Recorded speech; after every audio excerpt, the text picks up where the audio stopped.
Bienvenidos futuros juristas del Ecuador y del mundo. Mi nombre es Byron Espinosa y esto es Jurista Habla TV.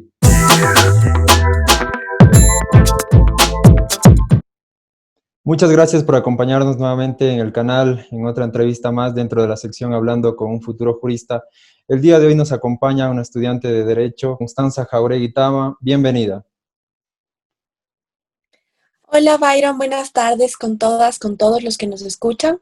Muchísimas gracias por la invitación. Es realmente un gusto estar aquí y tocar un tema tan importante como lo es el feminismo y además ligado a una perspectiva jurídica y social dentro del Ecuador. Muchas gracias a ti, Constanza. Justamente vamos a hablar sobre el tema, el auge del feminismo en el Ecuador.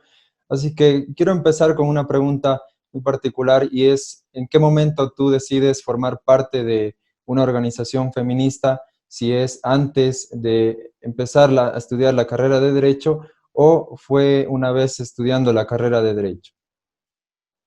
Listo, muchas gracias.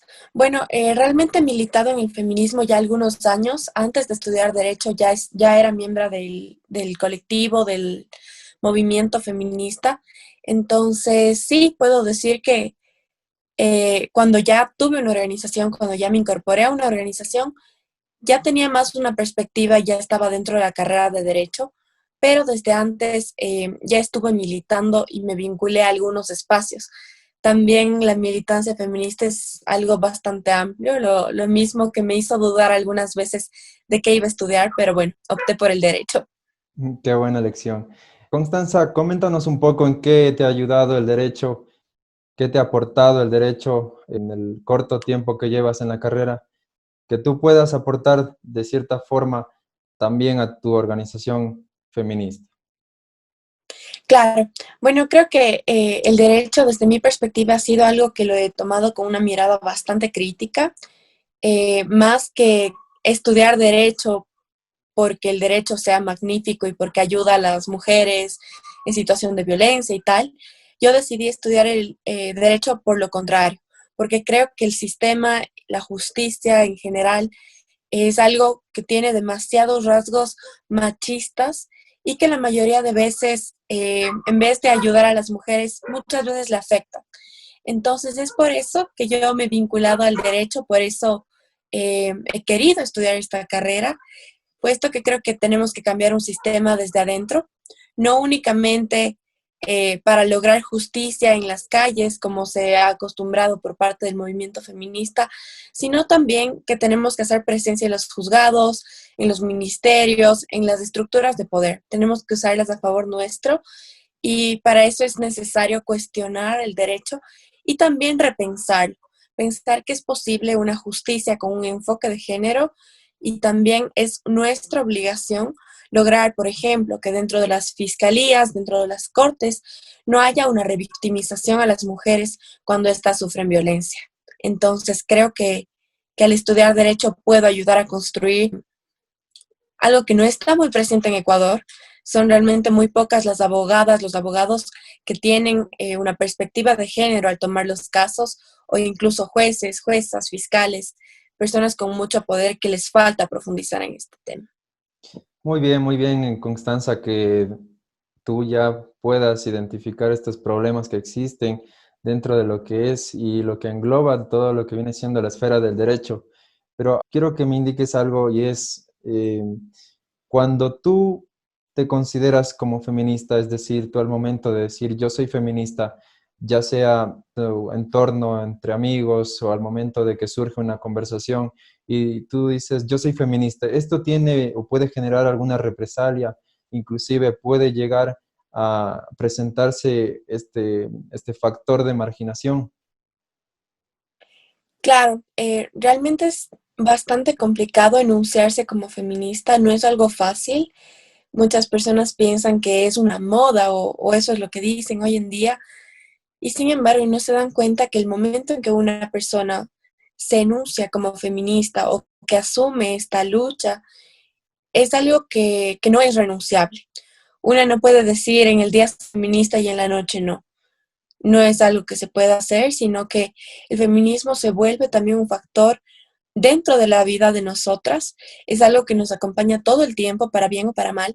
Entonces, claro que sí, es complejo, sobre todo hoy en día en que en nombre de la libertad de expresión se da paso a la violencia y a comentarios que propongan y que además promuevan discursos de odio, como son, por ejemplo, los comentarios a las mujeres que somos feministas en redes sociales. Entonces es complejo, pero creo que es algo que tenemos que hacer.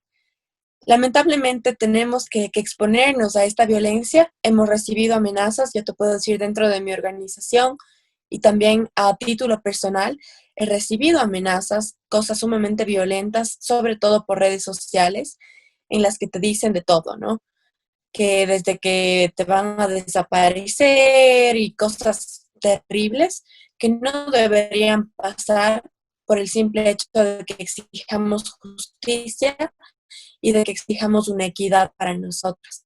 Entonces, si bien la violencia existe, también es importante rescatar, por otro lado, que las mujeres hoy en día, el movimiento feminista, cada vez presente, el feminismo está en escuelas, estamos en todo lado. Entonces, eso también nos da una seguridad. Y en todo caso, al recibir estos comentarios, al recibir al poder ver esta necesidad de ciertos grupos antiderechos de querer callar nuestras voces, nos damos cuenta de que estamos avanzando y de que vamos por el buen camino. Porque si es que no importáramos, si es que no tuviéramos incidencia, simplemente no se preocuparía. Me gustaría saber cómo se organiza, cómo se conforma un grupo feminista. Aquí en Cuenca, ¿cuántos grupos de estos hay y por qué no se unen? ¿Por qué no se fusionan estos grupos para ser solo uno? Y existe la necesidad de que haya varios. ¿Por qué? Claro, esta pregunta es bastante extensa. En general, el movimiento feminista sí es uno, pero es un movimiento que no es homogéneo. ¿Por qué? Debido a las corrientes distintas que tenemos dentro del mismo feminismo, ¿no? Existen corrientes liberales, corrientes descoloniales, feministas de izquierda, feministas antifascistas, feministas ecologistas. Existen varias corrientes dentro de esta misma temática tan amplia como lo es el feminismo, ¿no? Pero eso no quiere decir que no articulemos y tampoco quiere decir que seamos peleadas o algo así, no, para nada, sino que cada uno se centra en los espacios en los que tiene más afinidad o en los que puede aportar más. El movimiento feminista en Cuenca es uno solo y eso hemos podido ver, por ejemplo, cuando nos articulamos para salir a marchar, cuando nos articulamos para salir a exigir justicia en algún caso determinado o en varios casos, como por ejemplo cuando salimos a pedir justicia por los siete casos de feminicidio que hubo en el Ecuador en el feriado reciente. Entonces, claro, hay cosas en las que también tenemos posiciones diversas en las que muchas veces no estamos de acuerdo en una u otra cosa y sin embargo hay algo más fuerte que nos une, que es el feminismo como tal. Entonces, por eso articulamos. No te supiera decir cuántas organizaciones o colectivos hay en Cuenca, pero hay muchísimos. Cada uno trabaja en ámbitos distintos o incluso hay algunos que trabajan en los mismos ámbitos desde distintas perspectivas.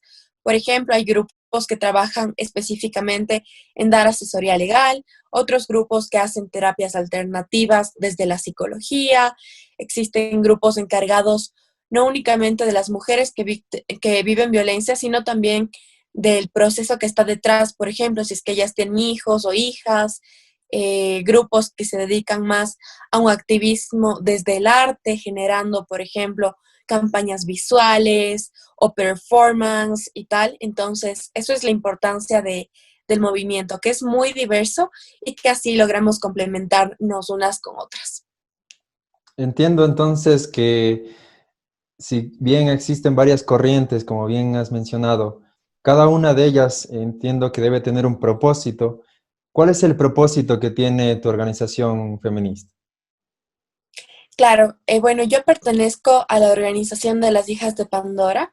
Es una organización, una red de apoyo, tanto psicológico como legal.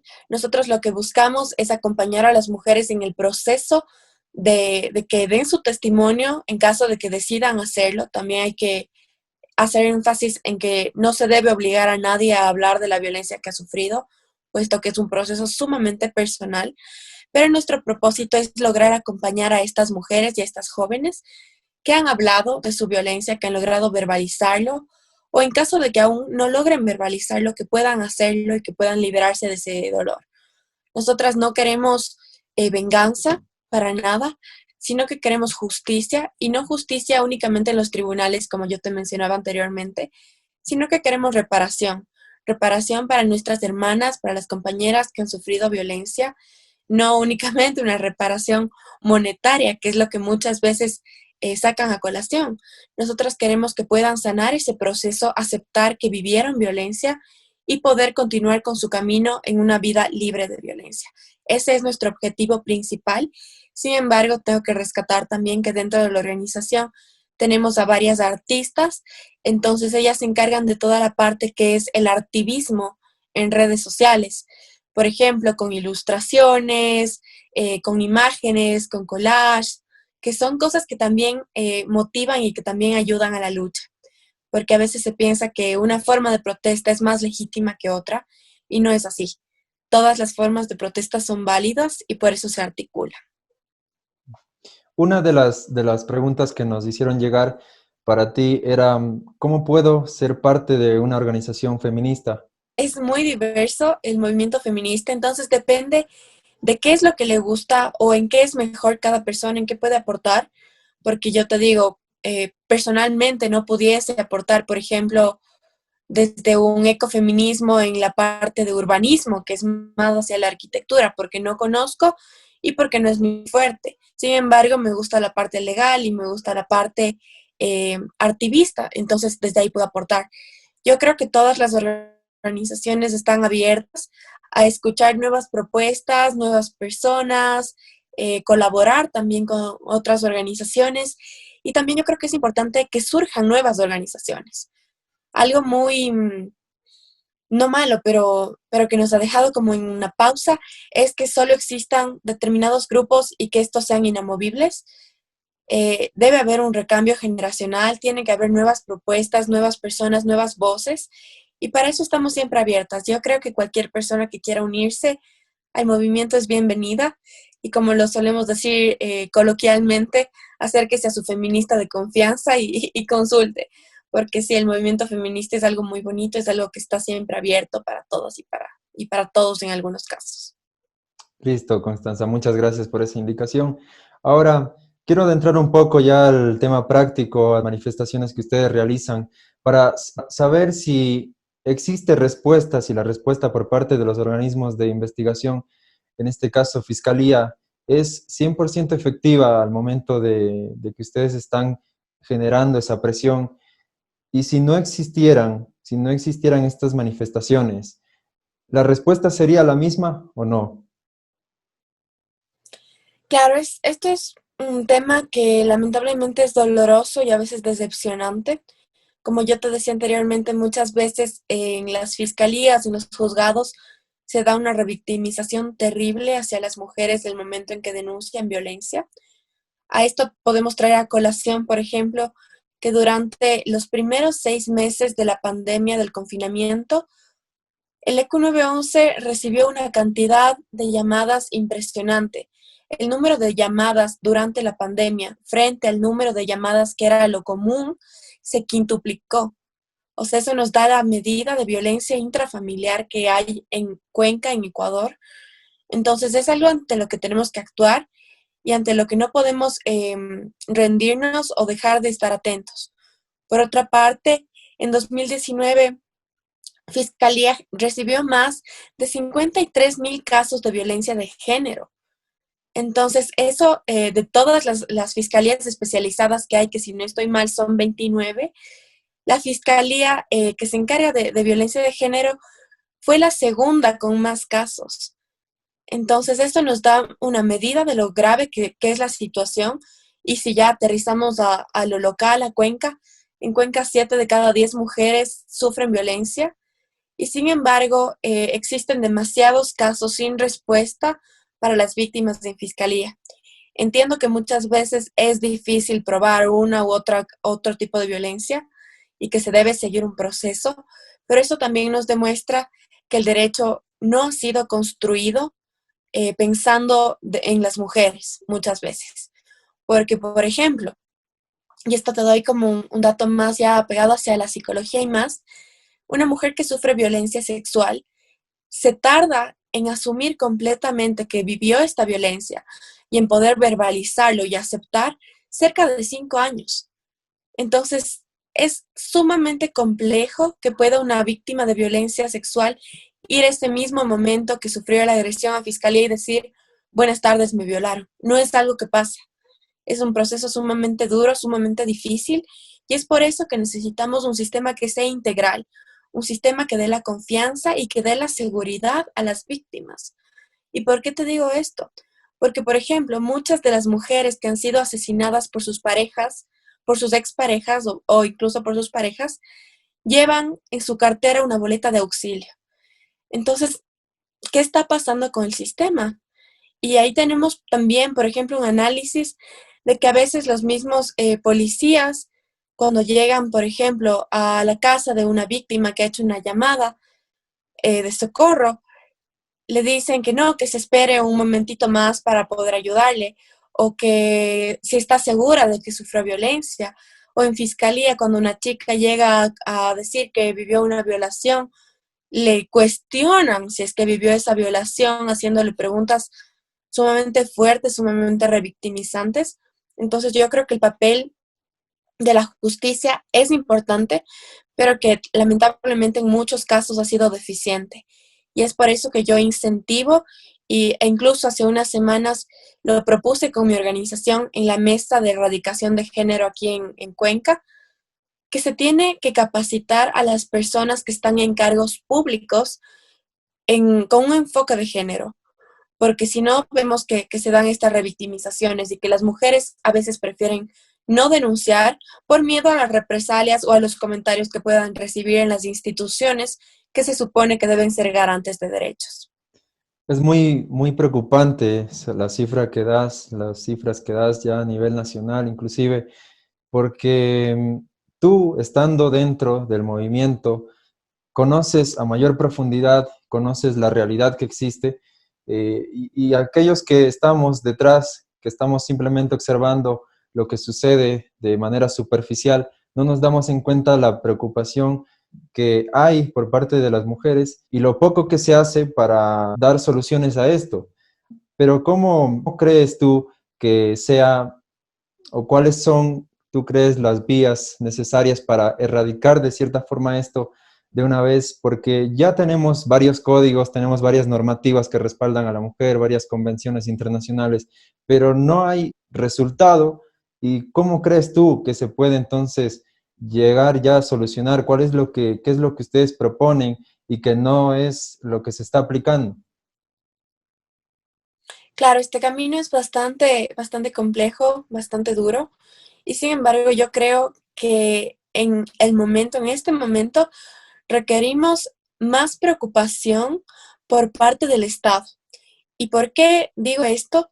Pues bueno, el presidente Lenín Moreno hace unos meses quitó el 84% de presupuesto para erradicar la violencia contra niñas, adolescentes y mujeres, a pesar de las cifras que acabo de mencionar, porque eso es pleno conocimiento del presidente y del gobierno, y sin embargo decidieron quitar ese presupuesto que era destinado, por ejemplo, a campañas, pero eso es lo más superfluo, que era destinado, por ejemplo, a casas de acogida, que acogen a mujeres víctimas de violencia que deciden salir de los hogares en donde viven violencia. Esto quita presupuesto a psicólogas, a abogadas, a todo un sistema que puede ayudar a que haya una verdadera reparación para las víctimas de violencia. Entonces yo creo que lo fundamental, y eso también con miras a elecciones, es que los candidatos y el futuro presidente, presidenta, se preocupen realmente de la situación de violencia que vive el Ecuador. Latinoamérica es la región más desigual del mundo y por tanto también es una de las regiones en donde ser mujer es lo peor. Y digo esto realmente porque entre estudios que se han hecho, de los 5 peores países del mundo para ser mujer, 3 encabezan la lista y 3 son de América Latina. Entonces, si también nos remitimos a los datos, a las cifras, el Ecuador es uno de los países con tasas más altas de embarazo infantil. ¿Y esto por qué? Pues bueno, por la violencia sexual que existe en el país, una violencia que no ha sido erradicada por parte de los entes que deberían hacerlo, sino más bien desde las organizaciones feministas que están acompañando, que están vigilando los casos que se dé una respuesta. Entonces, sí, yo creo que lo fundamental aquí es eso primero, que se dé más presupuesto a la erradicación de violencia y a los planes que acompañan esto. Y por otra parte, también una capacitación, como te mencionaba, a los funcionarios que trabajan, sobre todo los funcionarios públicos y al personal de salud, tanto público como privado, porque no se puede ejercer un cargo tal como ser un médico o como ser un abogado sin tener una perspectiva que aterrice en la realidad del país. Entonces, eso es fundamental, capacitaciones con enfoque de género y también, como no, acompañamiento a las casas de acogida, una agenda como tal de mujeres que sea tomada en cuenta, una agenda que sea construida desde las mujeres, por las mujeres, que entendemos nuestras necesidades, pero también no únicamente por un grupo de mujeres, porque que una mujer esté en un cargo político no asegura que no haya violencia hacia nosotras, incluso violencia estatal, sino que haya un enfoque también interseccional en el que se escuche y se recojan propuestas de mujeres de los diversos sectores. Pienso que es fundamental. Yo creo que la institucionalidad es sumamente importante dentro de la lucha feminista. Hay compañeras y ramas del feminismo que creen que no va la lucha por lo institucional, pero para mí sí. Yo creo que el Estado tiene un rol fundamental dentro de esto. Y por otra parte, pues bueno, también es importante la concientización, ya no solo en el plano formal, sino en el plano informal. Por ejemplo, cuando hablamos con nuestros amigos, con nuestras familias, en las escuelas se tiene que hablar de violencia, porque la violencia es algo que se romantiza y que se normaliza todo el tiempo, todos los días. Entonces, es algo que tenemos que hacer, que tenemos que combatir y que es algo integral, que no puede ir solo por un lado, sino que se combina con todas las esferas y que ahí tiene que trabajar de forma integral. El tema de los femicidios, si bien es una de las visiones y de enfoques de combate que ustedes tienen, ¿desde qué perspectiva ustedes ven el tema del femicidio? Este es un tema para toda una tarde, pero es sumamente interesante e importante tocarlo. Cabe aquí mencionar también que existe una diferencia entre femicidio y feminicidio. Cuando decimos feminicidio, hablamos también de una injerencia del Estado, que el Estado tenía que tomar parte y tal. Y cuando hablamos de femicidio, pues es en general la violencia por razones de género. Es algo mucho más largo y más complejo, pero el tiempo creo que no nos da.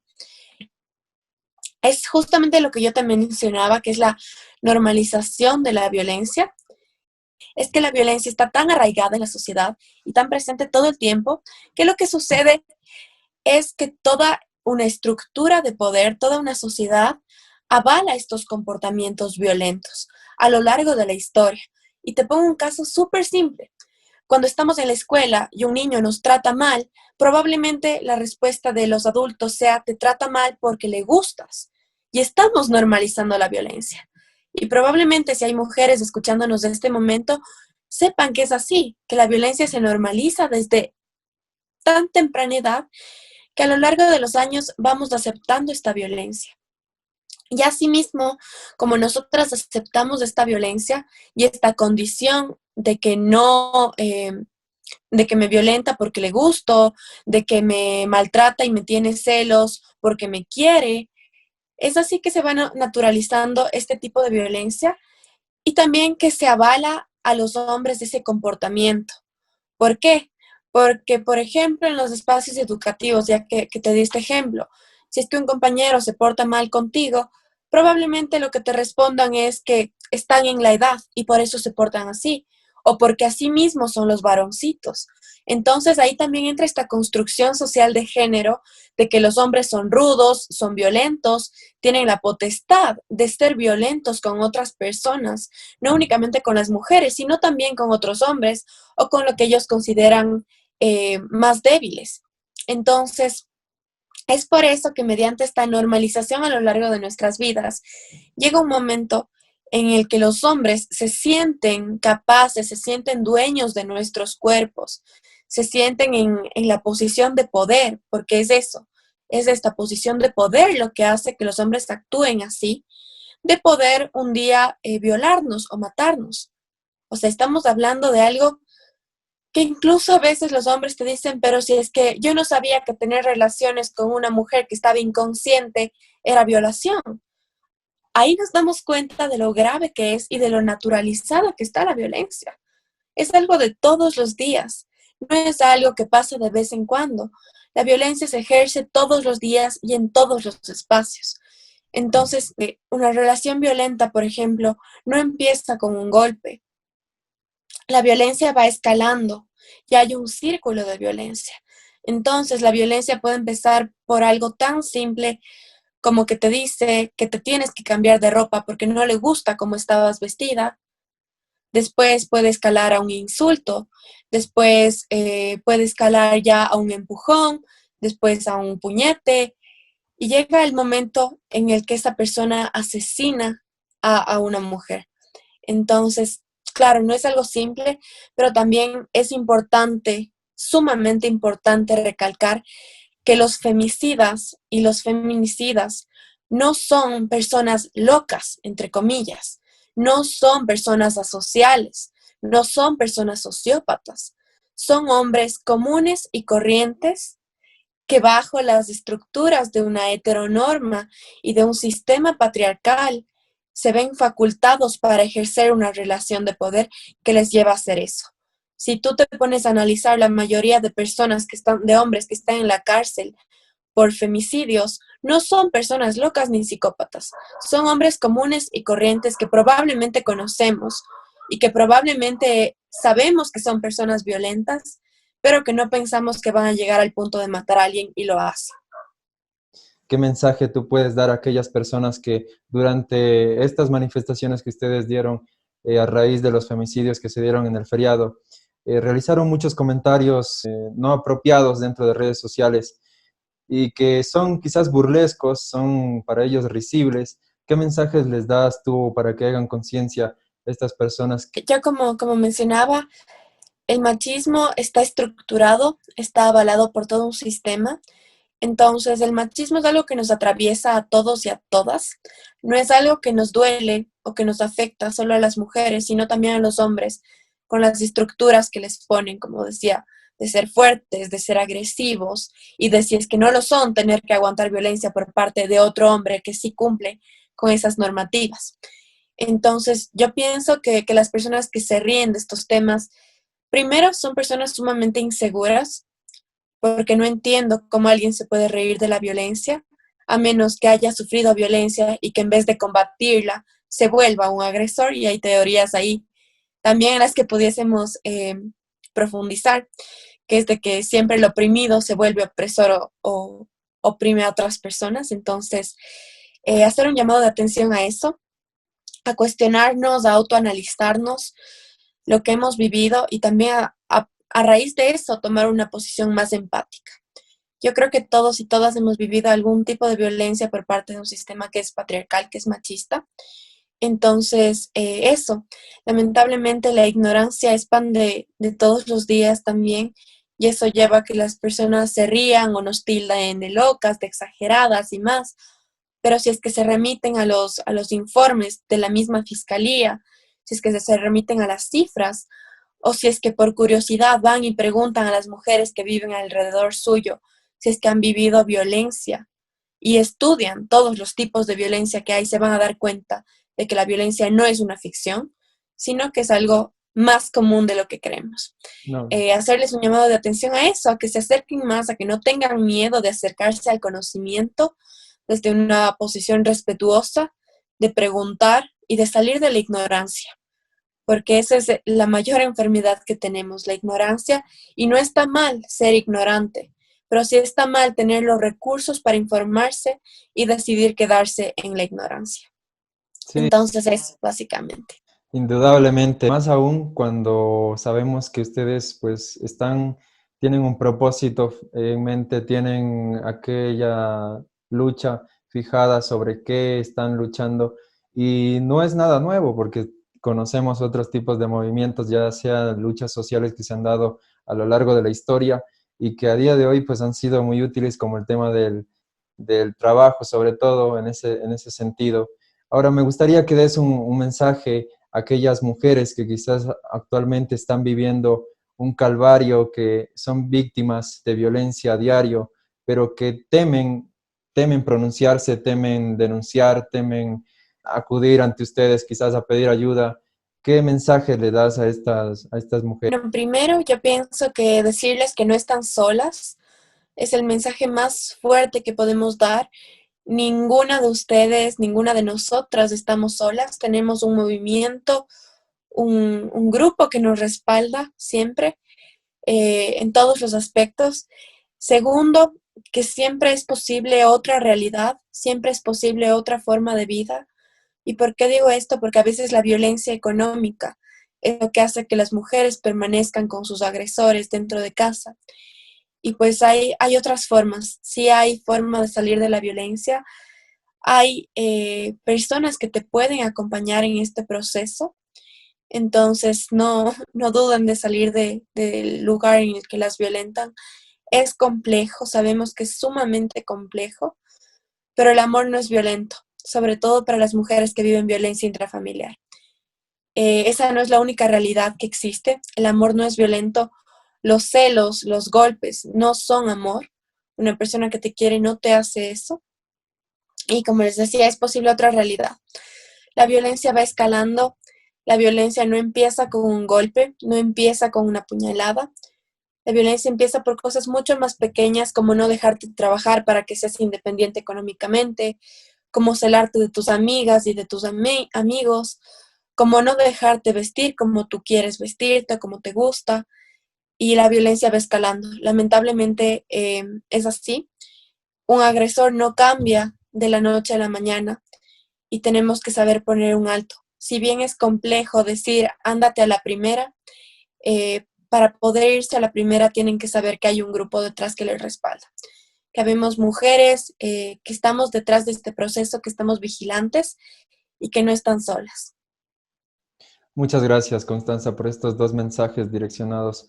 Sí, invitarles a que se unan también a las estudiantes de Derecho y también a las personas que ya son abogados y abogadas al trabajo de territorio que hacemos las organizaciones feministas, que puedan también tener una perspectiva diversa y que no se remitan únicamente a las normas y a lo que nos enseñan, que a veces es algo sumamente estructurado y muy rígido, sino que también se animen a ir más allá, a investigar un poco más, como les decía, no solo la teoría, sino la realidad nacional, la realidad local, que es en donde tenemos que asentarnos para hacer un cambio. Y pues eso, el cambio está en cada una de nosotros y de nosotros.